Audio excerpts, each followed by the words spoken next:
4.3 का दूसरे का पहला सवाल, दी घात समीकरण में k का मान ज्ञात कीजिए जिसके दोनों मूल आपस में बराबर है। दोनों मूल दे रखे वो बराबर है, हमें k का मान ज्ञात करना है। 1 नंबर का सवाल है 2x² प्लस के एक्स प्लस 3 बराबर 0।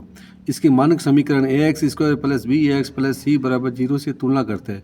ये जो समीकरण दे रखा है उसको मानक समीकरण के साथ तुलना करते हैं। यहाँ x² का आगे a लिखा है, यहाँ x² का आगे 2 लिखा है, तो a का मान हो गया हमारे पास 2।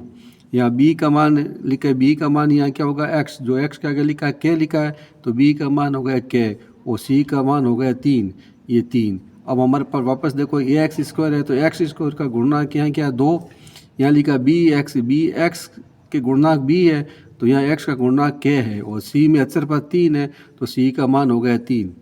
अब हम ये लिखा है मूल बराबर है, ये दे रखा है प्रश्न के अंदर कि दोनों मूल आपस में क्या है, उसके दो मूल आपस में बराबर है। दोनों मूल बराबर है तो हम ये लगाएंगे मूल बराबर है, तो d का मान क्या होगा 0 के बराबर होगा। कब होगा, जब मूल बराबर है। तो d का फॉर्मूला होगा b² माइनस 4ac बराबर 0। b का मान आ गया k, ऊपर घातांक 2 लगा दिया, -4, a का मान आ गया 2, c का मान 3 बराबर 0। अब ये लिखा k इसको इंटू किया, 4 को 2 से इंटू किया 8, 8 को 3 से इंटू किया 24 बराबर 0। अब k² का मान ज्ञात करना है तो पक्षांतरण करते हैं, 24 उधर चला जाएगा तो 0 + 24 k² बराबर 24 हो जाएगा। अब हमें k का मान ज्ञात करना है, तो ऊपर घातांक 2 है हमारे पास, ये इसकी घातांक 2 है, तो इस 2 का क्या करते हैं 24 का वर्गमूल ज्ञात करते हैं। तो इसका वर्गमूल क्या होगा +-2√6। ये 24 का हमने वर्गमूल ज्ञात किया, 2 का भाग दिया 12 बार गया, 2 का भाग 6 बार गया, 2 का भाग 3 बार गया। इन 2 का तो जोड़ा बन गया, लेकिन 2 और 3 का जोड़ा नहीं बनता है, तो जोड़ा का तो उतार दिया हमने यहाँ पर 2 और 2 और 3 को आपस में गुणा करके यहाँ लिख दिया हमने 6, तो ये इसका हो गया 6। तो मूल आ गया हमारे पास 2√6। इसका दूसरा सवाल है kx बंद कोष्ठ में x - 2 + 6 बराबर 0। हमें k का मान ज्ञात करना है, तो हम क्या करते हैं kx को इस x से इंटू किया, kx को s इंटू किया तो x² हो गया, kx को इस 2 से इंटू किया तो -2kx + 6 का 6 बराबर 0।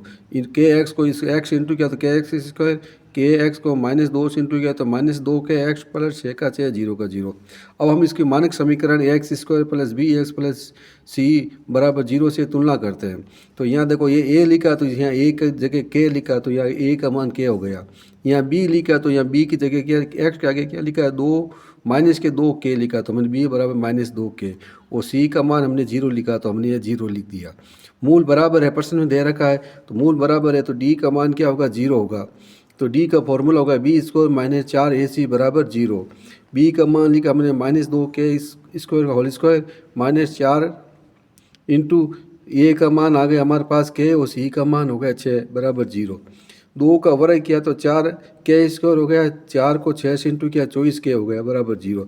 इन दोनों पदों में 4k उभयनिष्ठ है, तो यहाँ बच जाएगा हमारे पास k और 4 का भाग 6 में गया 24 में गया 6 बार, 4 का भाग 24 में गया 6 बार और k से k कट गया बराबर 0।